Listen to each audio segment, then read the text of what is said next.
Soukat,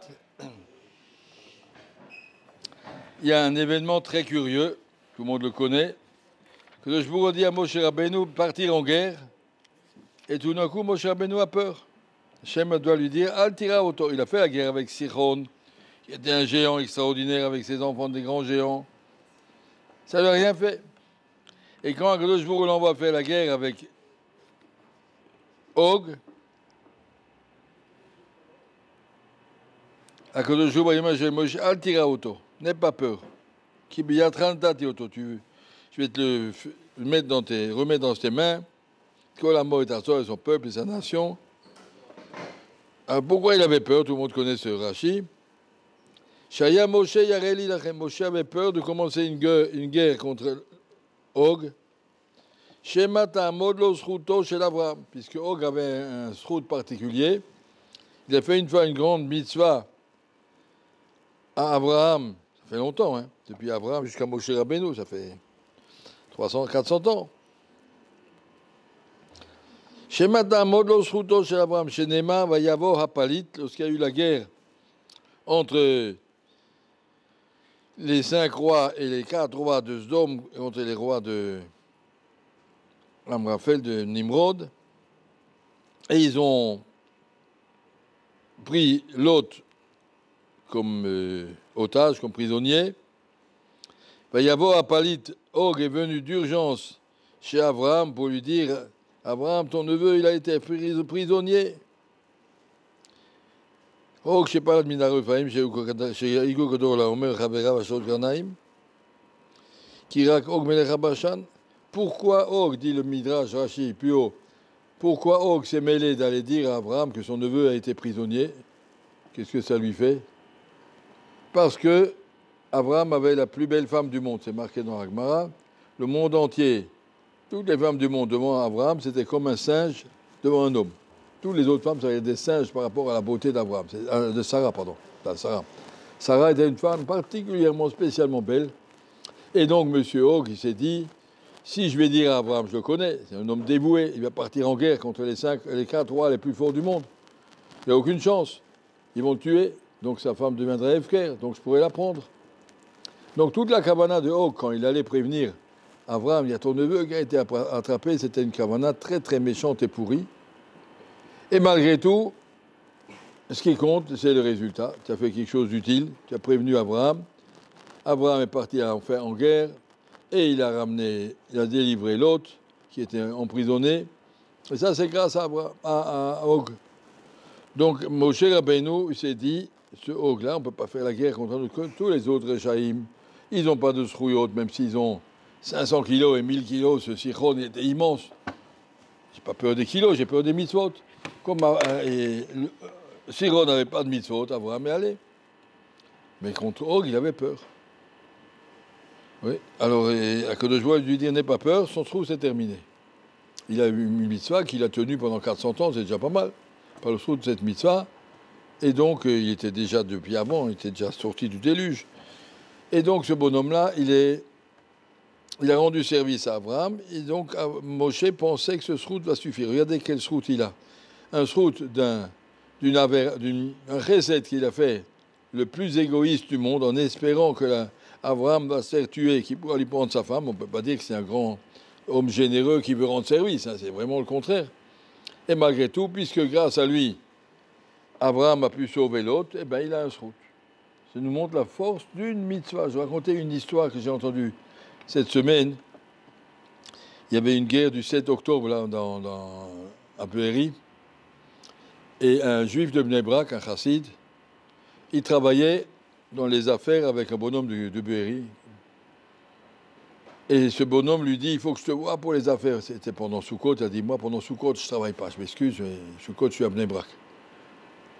Non, mais c'est important, il faut que je te voie. Moi, il a dit, tu sais quoi, au Shana Rabbah, le dernier jour, ce qu'on appelle en français le 6 octobre, dernier jour avant Sukkot, avant Simchat Torah, viens à Bnei Brak, tu viens me voir après la Tfila, après Shachrit. C'est quoi Shachrit? Bon, il me dit, je ne sais pas ce que c'est. Shachrit, c'est le nom de la Tfila qu'on fait le matin, et je prie à tel choul, mais c'est au Shana Rabbah, ça dure un peu longtemps. Bon. Et le bonhomme est arrivé du Kibbutz Be'eri jusqu'à devant la choule Et au Shana Rabbah de ce chassid, il n'a pas reconnu.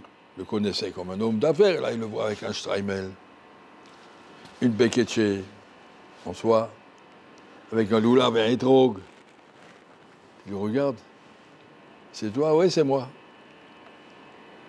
Ah ben, je voudrais que je te parle d'une autre affaire. Il a dit, on va parler, mais d'abord, s'il te plaît, fais-moi plaisir. Tu vas prendre le loulav et faire la mitzvah, j'ai en main. Mais je ne sais pas, moi, que c'est des mitzvot que je ne suis pas religieux. Qu'est-ce que ça peut te faire? Prends, ça dure 3 minutes. Il lui a mis le talit, il a dit, tu vas dire le chemin. Mais je ne sais pas, moi, dire le chemin, laisse-moi tranquille, je suis venu faire des affaires avec toi. D'accord, on va les faire, mais d'abord, fais-moi plaisir, si déjà tu es là. J'ai mon talit sur la tête, j'ai mon streimel et tout, prends-le. Et il a mis le talit, il lui a fait dire le chemin. Après, il a pris le loulav et les trocs, il l'a fait secouer. Et notre chassid était tout content, il a filmé pendant que ce bonhomme-là, il faisait le talit et le loulav. Et puis après, ils ont fait leurs affaires, ce qu'ils voulaient savoir, les renseignements, tout ce qu'ils voulaient savoir pour son affaire. Et il est reparti à Be'eri. Et malheureusement, il a été tué. Notre chassid, il s'est intéressé par ses copains, où il est mon copain. Finalement, il a découvert cadavre mort dans le kibbutz. Il n'a pas été emporté, mais a été tué sur place. Alors il a dit à la famille, je voudrais bien venir à l'enterrement si vous permettez. C'était un homme honnête, de confiance, avec qui on a travaillé de longues années. Je vais venir à son enterrement. Ils lui ont dit, mais on ne fait pas d'enterrement, nous, on prend le bonhomme, on le brûle, et puis c'est tout. On met une fiole sur le salon, sur la commode du salon, c'est tout. Il dit, vous n'allez pas faire ça, mon copain, vous allez l'enterrer. Mais on n'enterre pas les gens, nous, c'est dépassé. On les brûle. Incinération. Et puis il a insisté, il a dit, mais si on le brûle, il n'aura même pas de triatamétim dans la maba, laissez-le dans une tombe. Bah, pas question. Bon. Il allait insister, il leur a dit, je vais vous montrer ce monsieur. Il leur a montré le film. Vous voyez, vous ne saviez pas. Mais il était croyant, regardez, il a mis un talit, il a fait le loulav. Ah, ça, on ne savait pas. Ah, ben, s'il est comme ça, ben, enterrez-le. Il l'a enterré. Le sroud d'une mitzvah, l'olishma, il n'a vraiment pas fait l'ishma, il a fait pour lui faire plaisir, laisse-moi tranquille, allez, je le fais. Une mitzvah, l'olishma, lui a permis d'être enterré et d'avoir un chélek d'Atriatamétim, c'est quelque chose d'inimaginable. La force d'une petite mitzvah, l'olishma, vraiment l'olishma, il n'a pas fait ça pour Akadosh Baruch Hu, il a fait ça pour ce monsieur, pour lui faire plaisir, mais il y avait certainement quelque chose de émettre là-dedans. Il ne se serait pas mis debout sur la tête pour lui faire plaisir, il a quand même fait quelque chose. Quelque part dans son cœur, il y avait un petit sentiment que ça doit être émettre, et il l'a fait. Et le sroud de cette mitzvah lui a permis, Bémet, de ne pas être brûlé, mais d'être enterré.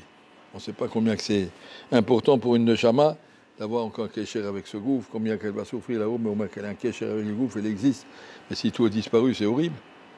C'est la punition que la Gemara dit qu'on a fait à...